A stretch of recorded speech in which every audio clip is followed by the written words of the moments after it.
All right, I think I'm live. Am I live?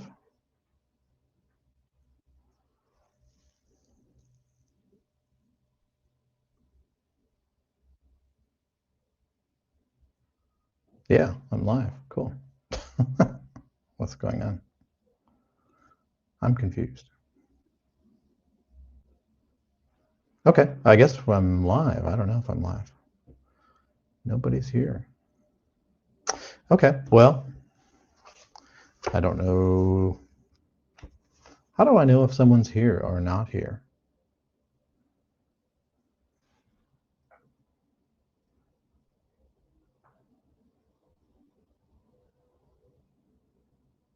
Seems like there's a delay.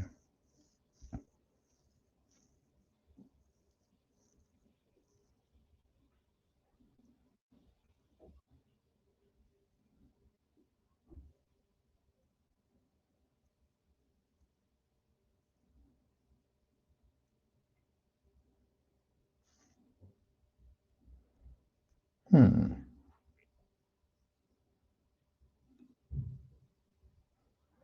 All right, is anyone here?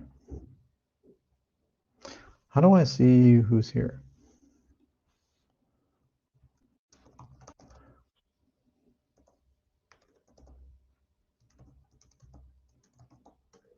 Yeah, if you're here, let me know. I don't know what's going on. This is my first time first time going live on YouTube, so literally no idea what's happening.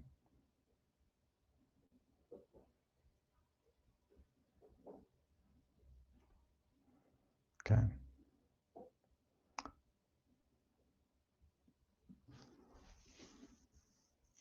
Well, I'm just going to hang out until we get some people, and then we can do a reading sprint. So that's cool. Yeah. Hello there. Okay, now I can see your comments. Cool. This is working out nicely. Who are you? Deanna. All right. Happy New Year, Deanna.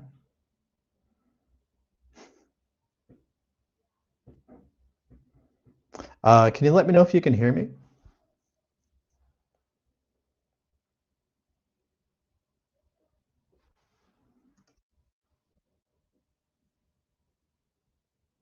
Yep, there'll be plenty of chats in between. Can you let me know if you can hear me? Okay, good. You can hear me. Oh, cool. We got some other people here. Nice. Cool. All right. Well, Happy New Year to you guys. It is 10 p.m. on New Year's Day here in Shanghai. Where are you guys?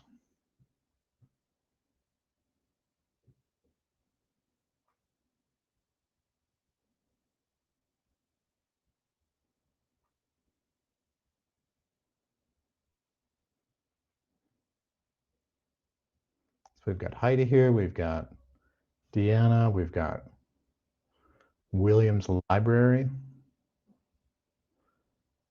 Cool. We'll get a few more people in here. We'll chat for maybe 5 minutes or so, 5 or 10 minutes, and then I guess we can start doing a sprint, a reading sprint.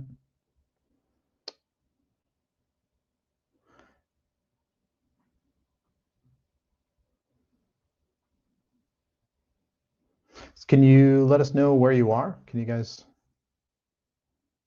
Oh, okay. Kansas City, Missouri. 8 a.m. Okay, so it's morning on New Year's Day there. Cool. All right. Did anyone see any fireworks last night?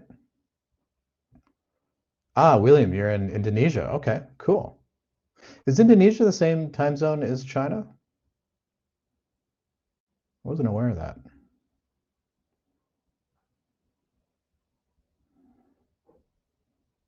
Heidi, you're outside New York. Okay, cool. Oh, we got Swift Hollow. Okay, wow. These people, I have to admit, I don't know you guys. So this is cool. Bibliophile reads. Oh, cool. All right. Welcome. Hope you're having a good New Year's. This is interesting. This is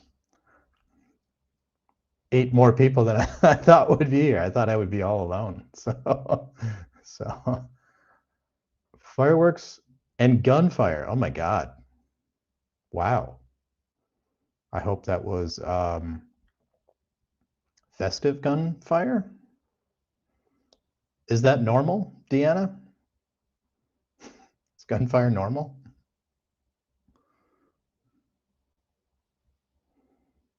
Don't know. I have to admit, when you live outside the US, gunfire is not normal. So it's yeah, one of the nice things about being outside the US is that people just don't have guns. So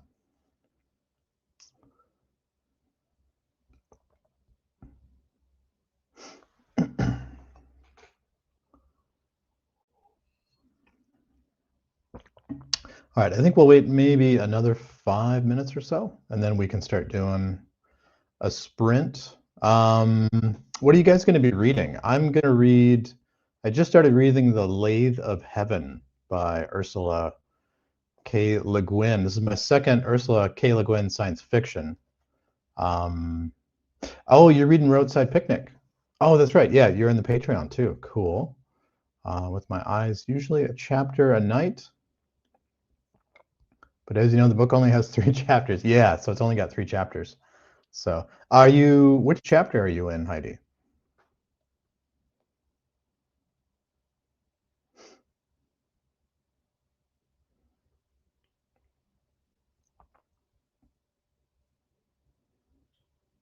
I feel like there's like dead air. Am I supposed to be talking right now? I don't know what's going on. Okay. Oh, Stoner. Yeah, that's interesting. So you just started it. That's a booktube darling. Working through Hans Falado's Every Man Dies Alone. I don't know that. I don't know that author, Hans Fallada. Every Man Dies Alone. That's a great title. What kind of book is that, Swift Hollow? I assume that's like a thriller or crime or noir or something. That is a great title.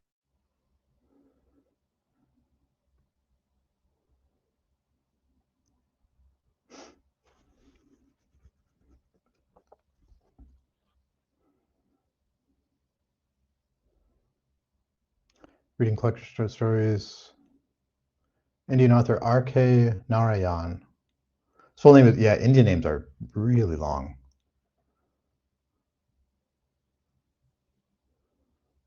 Okay, so Every Man Dies Alone was written in 1947. Yeah, it's a great title. Swift Hollow, what kind of book? Is it just literary fiction or is it genre fiction of some kind?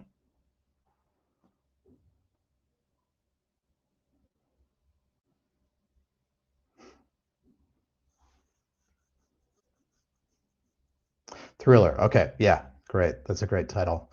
Interesting. Cool. All right. And Williams, what kind of stories is that by R.K. Narayan?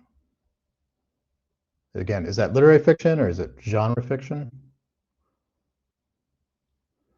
I don't think I've read any Indian authors. Yeah.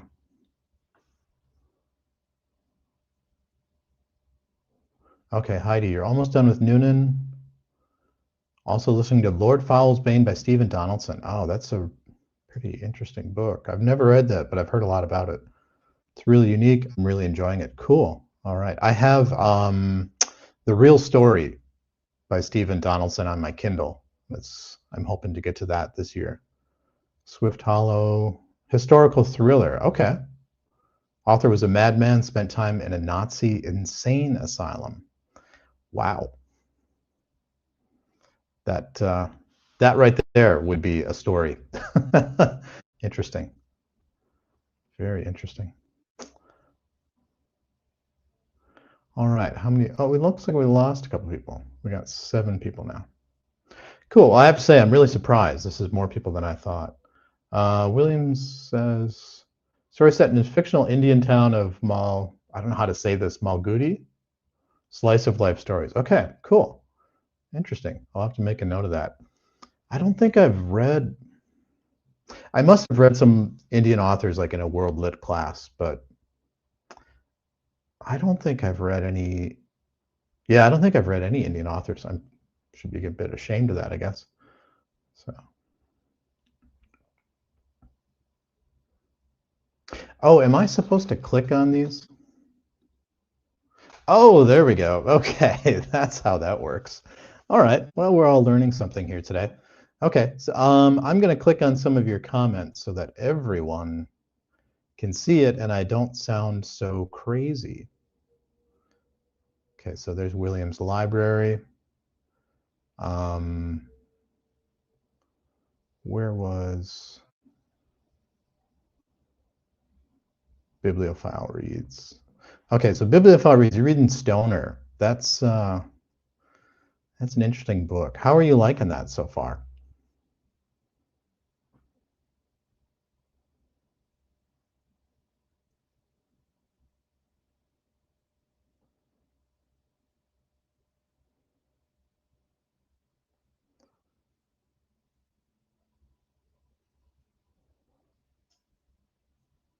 Okay, and 2666 by Roberto Belliano. All right, cool. Okay, should we do some reading? What do you think?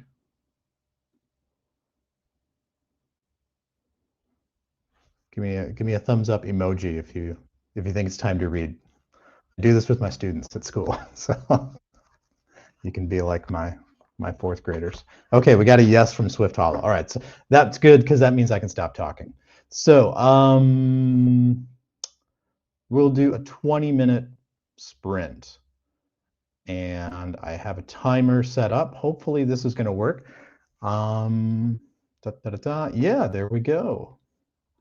Awesome sauce. Okay, and I'm going to mute myself so you don't have to hear me and my neighbors.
There we go. All right, cool. So that was our first sprint. Oh, there's a bunch of stuff in the chat.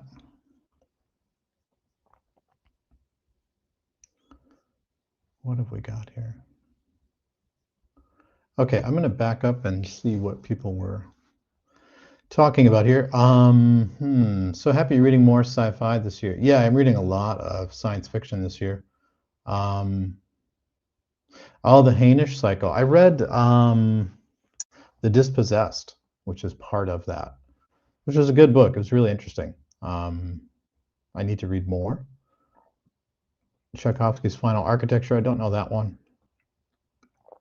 China Mayville's Baslog. Okay, cool. What else? Is that China in the background? No, on the Pomodoro timer, that was, I think that's Seoul. I thought it was Hong Kong, but I checked and it's actually Seoul. So when you come back, you can tell us a little bit about where you are.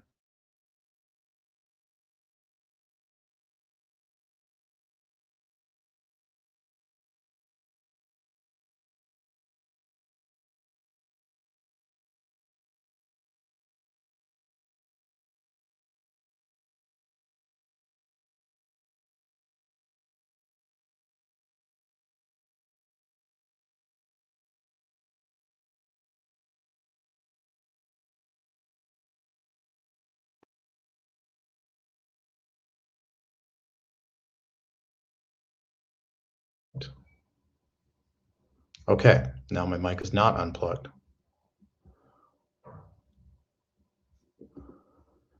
Can you hear me? I think you can hear me now. So, okay. Yeah, so that was a good sprint. I think we got some new people here. What, Book Buds, what are you guys reading? And which one of you is with us?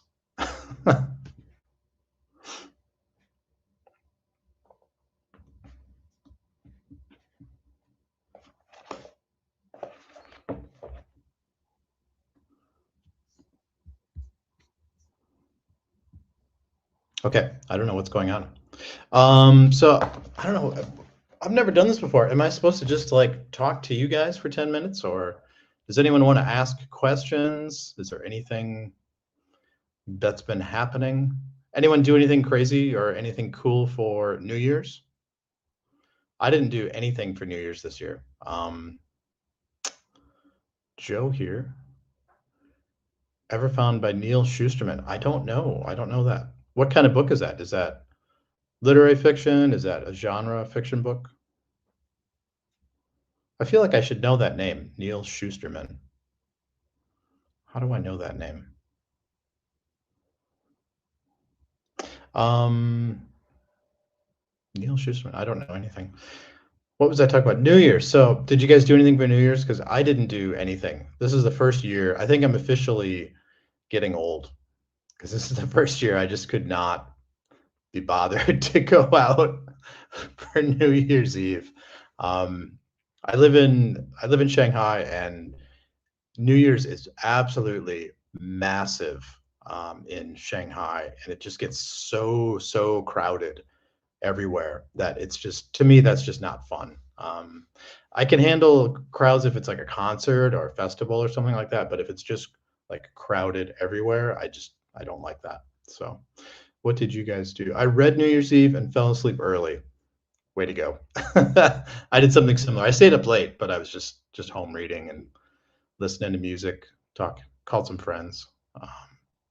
We stayed at home, we have kids, and we don't drink. Yeah, cool. Relaxed and stayed up too late, 3 a.m. All right, that's fine. So what are your thoughts on AI and writing? I use it to generate ideas and outlines, but not do the writing. Yeah, wow, I can talk a long time about AI. I think it's not going to go away. I think it's a lot more prevalent than we're aware of. You're in Indonesia, so you're probably more aware of it, than people in America might be. In China, AI is and has been used, in tons of businesses already, and quite successfully. because it's used to augment work rather than replace workers. They're quite sensitive here about taking jobs away from people. Because they've spent 70 years developing the country and making sure that everyone had a job, and now you don't want to just kind of wipe that out and take it away. As far as AI and writing, I have to admit, like, I use it as a teacher to help generate texts for my students, because the textbooks we use are a bit thin, so we're always looking for extra material. So it's quite useful. I can like give it 20 vocabulary words and the topic and the names of characters and things like that, and it can generate a text for me a lot faster than I can. As far as generating ideas, I've played around with it a bit. I don't know which AI you're using. I've used ChatGPT and Gemini. I find the ideas that come back are never really great. They're not bad, but they're not like striking either. And I think that's a symptom of it being trained on everything. It just kind of sounds like everything else. It's hard to get something unique. You've got to come up with your own ideas, I think it's a great tool, especially for organization and for time-saving tasks and things like that. I think it's really good. I've never asked it to generate an outline or anything like that. So I don't know. I don't know. I mean, it's not going to go away. So I'm kind of curious, what are you writing with it? Like, if you can let us know in the chat there. Oh, we got some other people. Kathy M, Happy New Year. Yes, oh, New York. Oh yeah, you guys have tons of snow there, don't you? Wow. Upstate New York, crazy. S. Griffin, I just found your channel. Oh, cool. Welcome. I usually hide on New Year's Eve, hoping no bullets don't come my way. Okay, I guess I shouldn't be laughing at that, but yeah, it's not. We were just talking about that earlier. Someone, I don't know if this person is still here, but someone said there was gunfire on New Year's Eve, and I said I haven't really heard gunfire in a long, long time. I don't live in America, so it's not a part of my life. I really started playing with ChatGPT. I do understand people's concerns, hesitation, but I've enjoyed it. Yeah, I mean, it's an interesting tool. My concern really with AI, I mean, I think there are two concerns. I don't want to just ramble on about AI, but one is, just taking away jobs. I don't think that AI is actually a threat to anyone's job right now, but I think the threat is, people think that they can replace workers with it, and as a cost saving measure. And I think that that's bad. I think we have I guess this is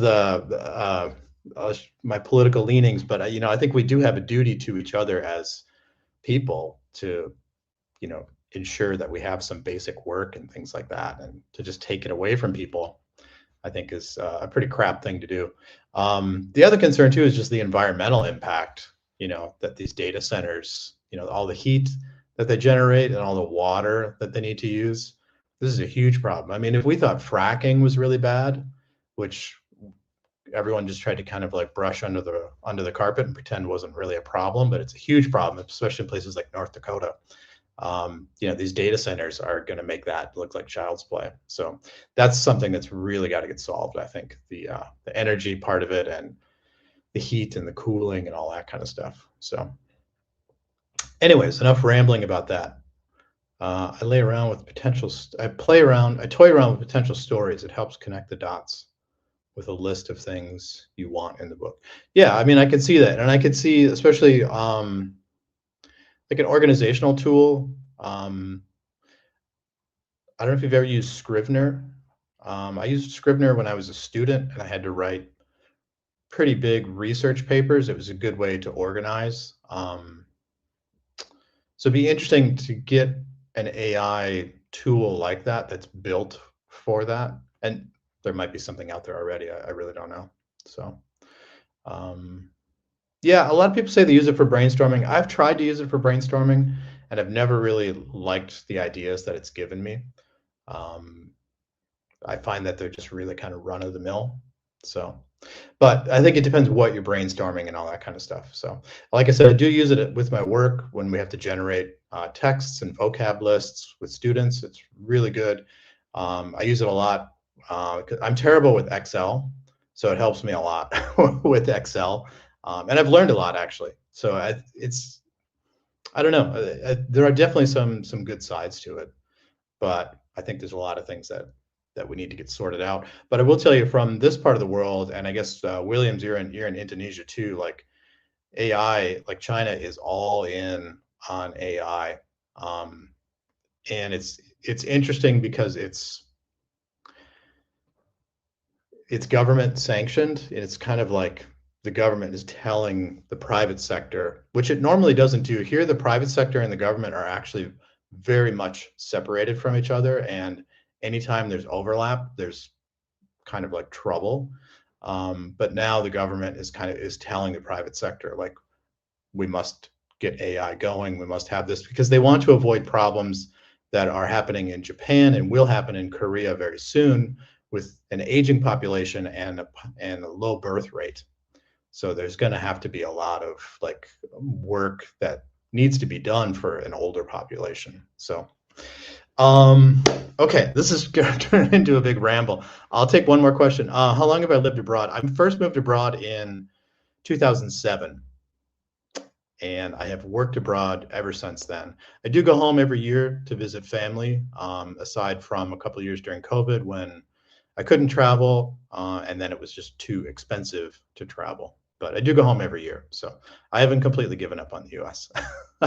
um, I grew up in Minnesota, in the Minneapolis-St. Paul area, but now my mom is my family. She lives in the San Francisco Bay Area near my brother. So that's kind of home right now. So that's that. Should we do some more reading? Give a thumbs up in the chat if you're ready to do more reading.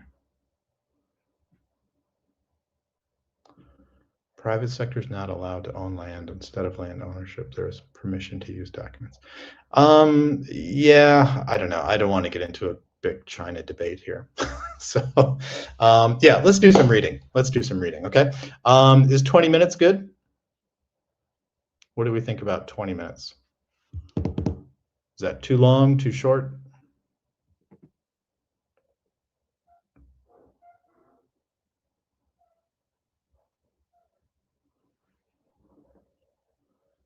Okay, like we got a sure there. So we'll do 20 minutes, and I'm gonna mute my mic. And I guess if you want to keep chatting, you can chat and let us know what you did for New Year's, and let us know what your thoughts are on AI. How is AI going to impact readers? That's an interesting question. Maybe we can talk about that when we come back. All right, let's think about that.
Okay, looks like we're back. That was our second sprint. So, um, I don't know if you guys have ever read this book, The Lathe of Heaven by Ursula Le Guin. It's not exactly what I expected. It's a weird, weird book. I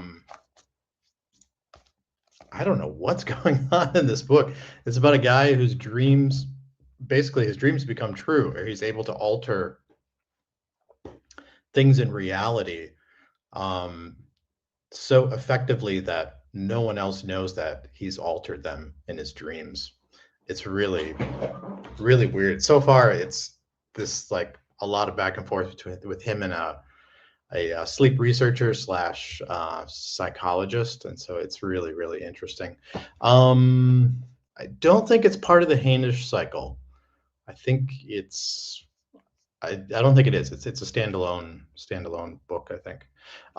Let's back up a little bit. I put in, so I saw some stuff, people chatting about AI.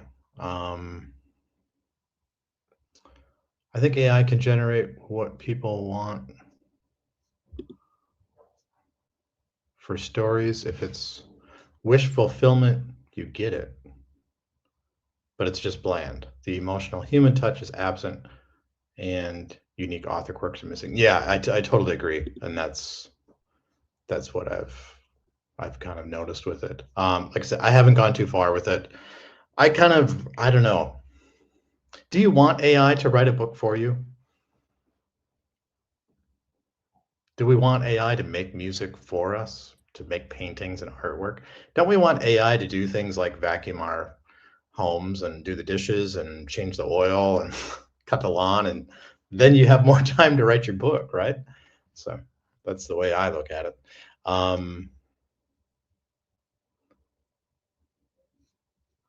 What have we got? I'm Swift Hollow. I'm a junior archivist. I have some concerns about AI and can also see many benefits. It is also new, and I definitely agree. It's the Wild West. Reserving judgment. Yeah, I mean, like I said before, it's not going away. It's here to stay. I think it's more interesting to see how different countries are using it, and you know, I guess I'll lay my cards on the table. I think the capitalist countries, particularly America, are going to get absolutely bulldozed and devastated by AI in a couple different ways. One is going to be job losses. Another one is going to be it's just going to wreak havoc on the economy. If there's an AI bubble, it could be worse than any other bubble we've ever seen. Whereas other countries that are more socialist, or dare I say even communist, horrible communism, um, you know, and even large countries like India, Indonesia, China, these countries have massive populations. They could really benefit from AI to help run certain systems in the country and help maintain certain systems in the country. And other countries like Japan and Korea that have aging populations and rapidly declining birth rates, they're going to need people, they're going to need ways to take care of people when there are no people to take care of the people. So, there are some good uses for it out there. The question is, can we trust, technocrat capitalists, basically people who are just, these guys are basically just like venture capitalists with coding degrees. Can you trust them to make the right kind of choices? I don't think so, but that's my take on it. Yes, I'd rather write the book yourself. Okay, that was a long way to go to say that, but yeah, no, I mean, I think it's great. Like, it'd be great to have, yeah, it's great to have an AI assistant. I do use it a lot in my work to do the things that I'm not good at, which are things like Excel and, maintaining databases of word lists and things like that. So, you know, I think it's cool. It definitely has tons of potential. Like I said, my big concern though too is just like, what are we doing to the planet and the environment? Because the data centers. I mean, they have to learn how to improve these kinds of things. So hopefully they will. Yeah, the move fast and break things mentality. You know, that's cool when you're making iPhones, but it's not cool when you're trying to figure out healthcare systems. You know, that's not cool. So, how many people are here? We got 7 people. That's cool. I'm curious, like, how are you guys getting on with your reading? Let us know in the chat, like, what you're reading, how much you've been. Do you read like this? Do you usually set timers for yourself when you're reading?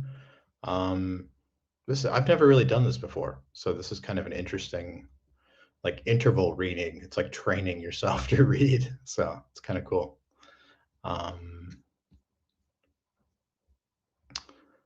Yeah. Do we want to do another sprint? Do you guys want to chat some more? What would you guys like to do?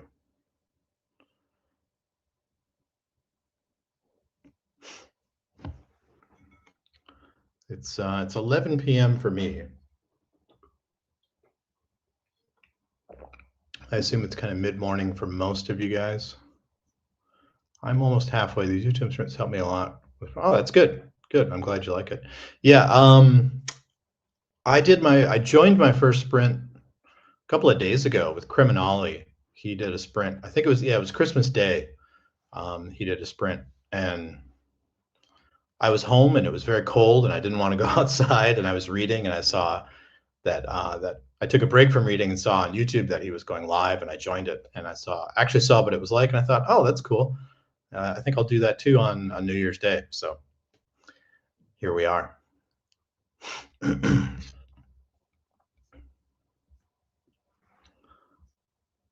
Oh, Heidi's back. The only way AI impacted me are audiobooks. Now I have to sample them ahead of time in case they are AI.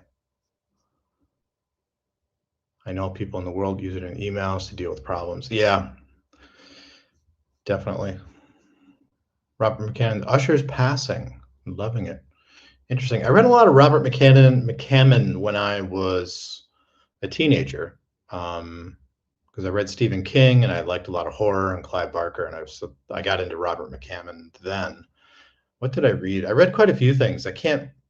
Swan Song, I think, was the big one that everyone got excited about. But yeah, he's got tons of books. Very good horror writer. I like this. Reminds me of high school. Okay, cool. I like the informal chatting. Yeah, it's cool too. To me, it's just weird though. Like, I wish you guys could talk also. That would make this better. Like if this was like a Google Hangout or a Google Meet or whatever, or Zoom or something like that. So I'll have to figure that out, because it's just weird. Like, I'm the only one talking. So I didn't start reading until I was 19. Never read as a kid or teenager. Wow, that's cool. Interesting.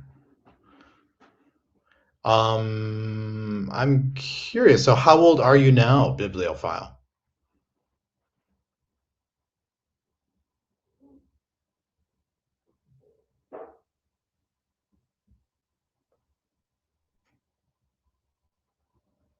"37." Okay, interesting. So when you were in school, like, they didn't really push, I guess they didn't push reading on you. Interesting.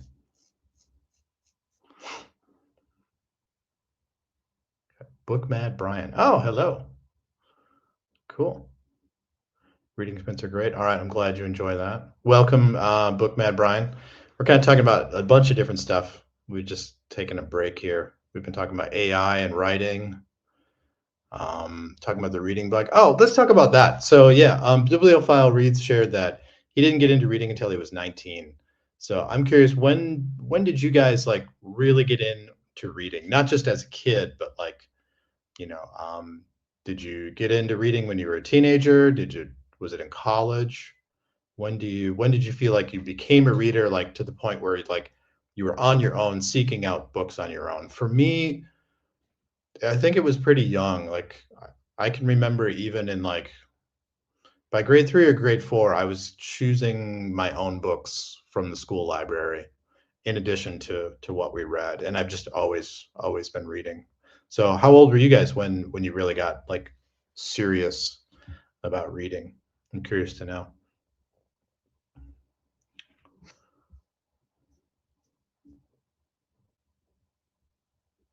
Last half. Okay. No. Oh, okay. Not really. No, but neither of my parents graduated high school. Oh, okay. So reading and things are sort of not in our home. Okay. Yeah, I can see that, and I can see that as a teacher. I mean, um, students who reading, if reading wasn't a big thing at home, it's hard for them to get into reading. So I guess I was kind of lucky. Like my parents were readers, especially my mom. My mom was always reading. Ever my earliest memories of her with a book. So that's cool. Avid reader in my teens, dropped off until my mid 30s. Yeah, I mean, I was an avid reader in my teens also. I kind of dropped off in my 20s because I really got into music. I was playing guitar in bands and stuff like that, and then I became a DJ. And I was really into music. But even then, there were once or twice a year I would really like fall in love with a book. I read a lot of comics at that time too, especially like Sandman and stuff like that. Reading since childhood, got more into it in my teens when I joined the local public library. Yeah, that's cool. Yeah. Brian, are you in the US? I'm curious, like what, because to me, public libraries in America were great, but I don't know what they're like in other countries. My wife and I are both avid readers. Hopefully, our kids. Yeah, definitely. Yeah, I'll tell you that as a teacher. I teach grade 4 English. I've been teaching for a long time. If you want your kids to read, they need to see you read, and they need to always see you reading. Um, oh, Ireland. Okay, cool, cool, interesting, very cool. Fantastic literary traditions in Ireland. Good for you. But yeah, going back to the thing, like if you want young people to read, they need to see other people reading, and they need to see that it's like it's a thing that you do outside of the classroom. It's not just, it's not just in schools. So yeah. Oh, so your daughter's in 4th grade. Interesting. I teach 4th grade. So if you need any help, let me know. So, but yeah, definitely let your kids see you reading and have books at home, um, you know, and take them to the library. Public libraries are fantastic. If you have a library in your area, in your neighborhood, join it. Get your daughter a library card and do all kinds of cool events at the library. You know, yeah, keep pushing it. Some of my greatest memories are like just Saturdays at the library, and just kind of being able to wander through the stacks and find things. It's very cool. So, all right, this is awesome. This is I gotta say, this is kind of cool. This is kind of fun. I'm kind of liking this. So, I think it's time. Should we do some more reading? What do you think? Should we do another 20 minutes or another 15 minutes?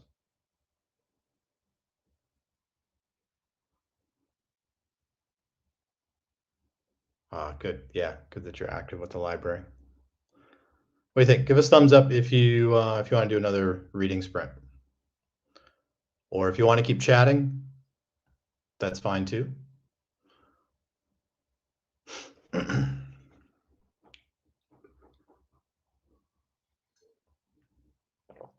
I feel like there's a delay here. Maybe not.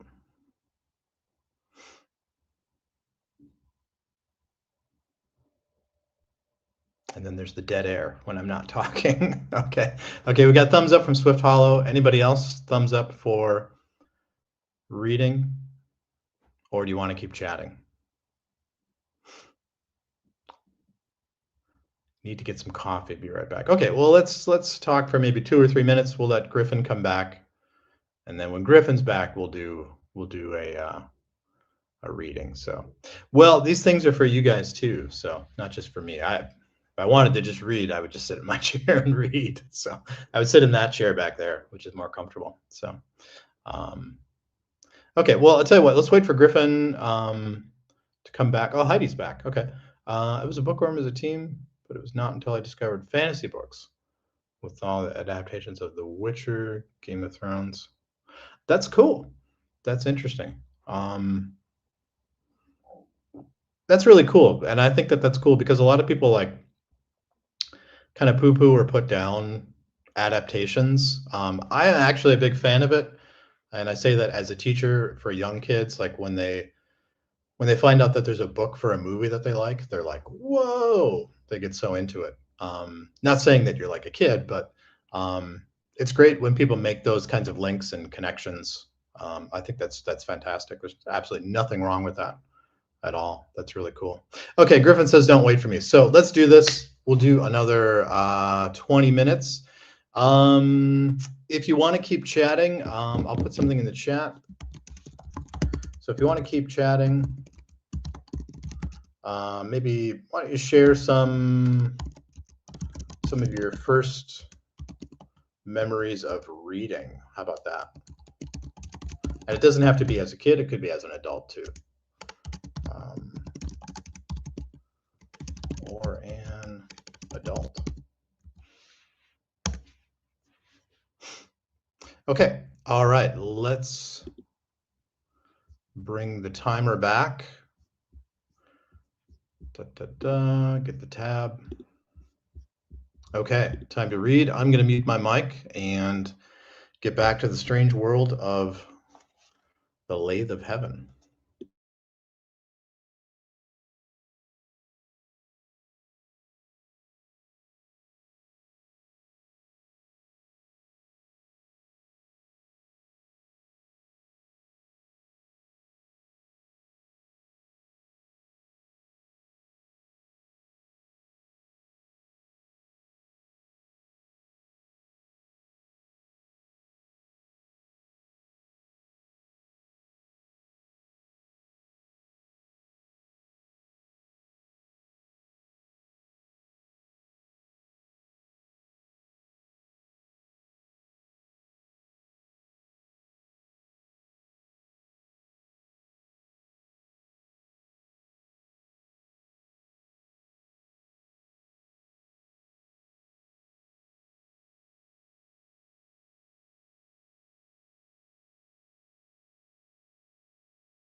Okay. Wow. Sorry, I missed the timer there. I was wrapped up in my book. Let's remove that. There we go. Cool. All right. I forget. Was that our third? I think that was our third sprint. Oh, cool. Gareth is here. Hello, Gareth. Happy New Year to you. Let me back up. Oh, you guys were really chatting. Let me back up here. All right, some recommendations from Heidi. That's pretty cool. First memory, Ronald Dahl. Roald Dahl. That's a really difficult name to say. James and the Giant Peach. That's a classic. Still read it. My students here in China love Roald Dahl's books, especially Charlie and the Chocolate Factory, Charlie and the Glass Elevator. The Witches, they like that one, which is a kind of a surprise. James and the Giant Peach, yep, those all get classics all over the world, even in Thailand. When I taught in Thailand, kids were reading them there too. When I taught in Vietnam, they were read there too. So good to know. There's Gareth.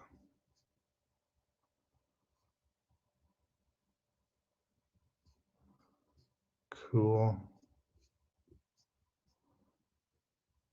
This was great. You should do this again. Yeah, I definitely will do this again. This is cool. Like I said, this is the first time I've done this.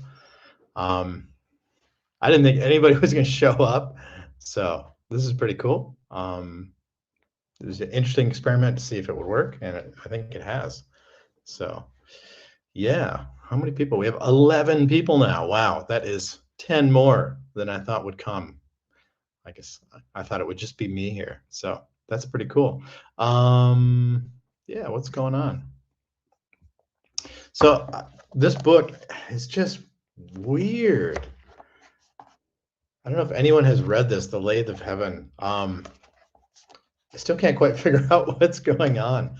It's really, really, really interesting book. It's a fascinating book because it's really all about like what is real and what is remembered.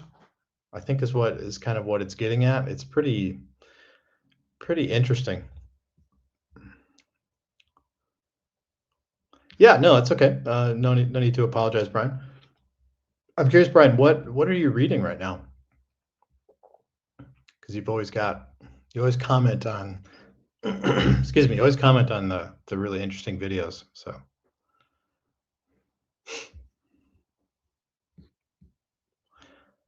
and I got a question, Gareth, if you're here, have you read The Lathe of Heaven? I'm not sure if Gareth is still here or not.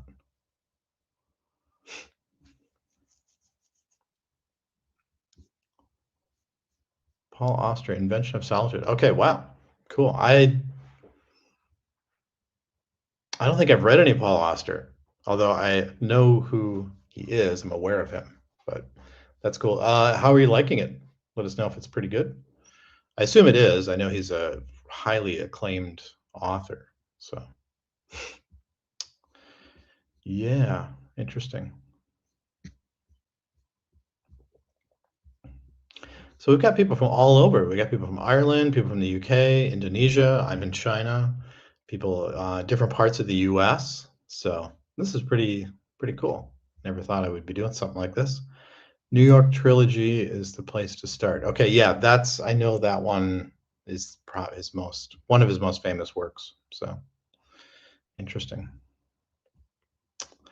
Cool.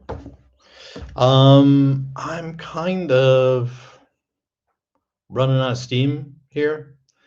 It's 11:45 p.m. for me, which is getting a little bit late. I'm kind of tired. I need to take a shower and go to sleep. So I think, oh, you're in Portland. Okay, that's interesting because The Lathe of Heaven takes place in Portland, of various places in the character's mind, but it's set in Portland. So yeah, I like it, but it's really strange. Okay, cool. Cool. Yeah, I think we're gonna have to figure if I do this again, I'm gonna share links with people so that they can jump in and talk. I feel strange being the only one talking and reading your comments. It's a bit strange, but I guess it works. So yeah, cool. Yeah, like I said, this is my first one. Really surprised. I think it's a cool way to spend New Year's Day. I thought, there must be other people out there doing nothing like me. Just wanted to sit down and read. So I knew Ursula when I had a bookstore. You live closer. Oh, wow. No kidding. Where was that? Asked Griffin. Hang on, I'm not signing off now. I want to hear about this. This is pretty interesting. So you knew Ursula Le Guin. Would you care to share any details about that? It's very curious. Oh, I just said that the PE guy line. Curious.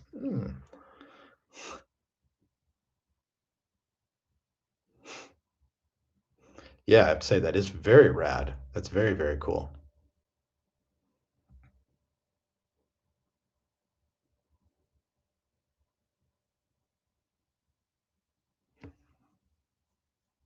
Anybody else out there know any authors? I don't know if I ever really knew authors.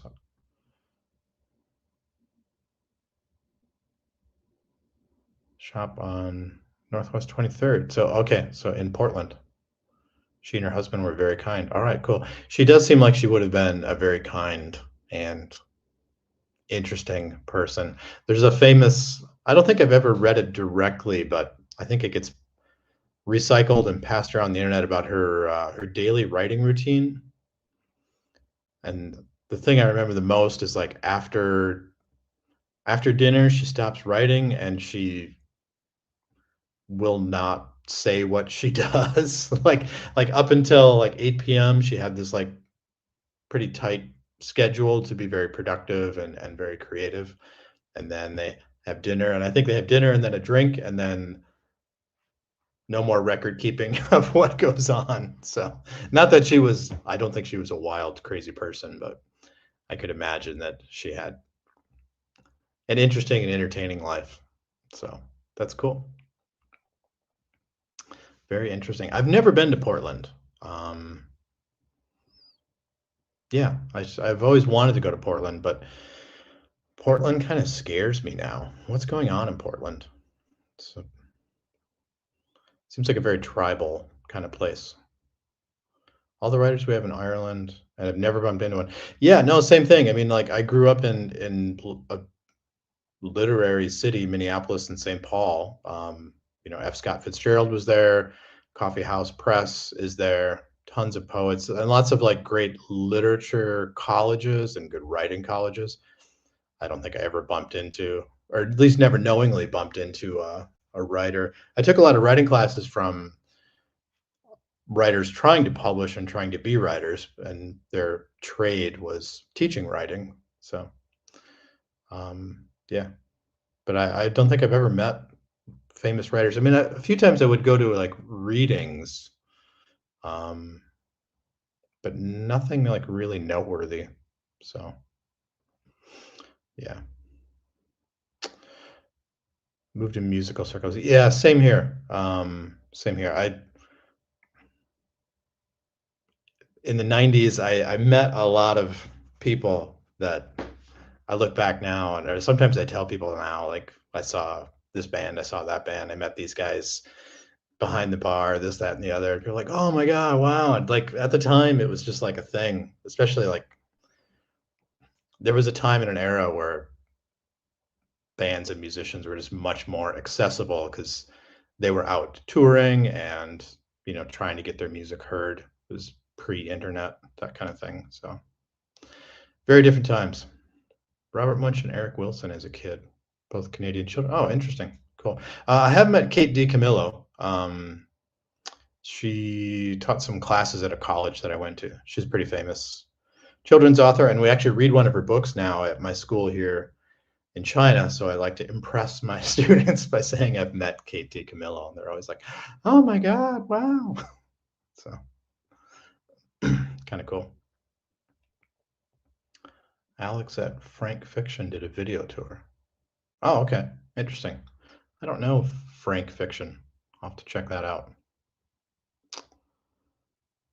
So, I think I'm gonna wind it down here. It's getting late for me. It's almost midnight, and it's cold. It's very cold here in Shanghai. It's right now, I don't have to check the temperature now. It's 6 degrees below 0 Celsius. It's very, very cold right now. For us, that's cold. So can definitely feel it. I've got, I think I need to turn the heat on. I've made it this far in the year without turning the heat on. But I think it's time. I can feel it's cold inside and I'm all like bundled up and I'm cold. So I'm going to turn the heat on. I'm going to take a shower and go to sleep. It's been great. Thank you everybody for turning up. This is really interesting. I've never done this before, but I need to do this again and maybe we can make this a regular thing.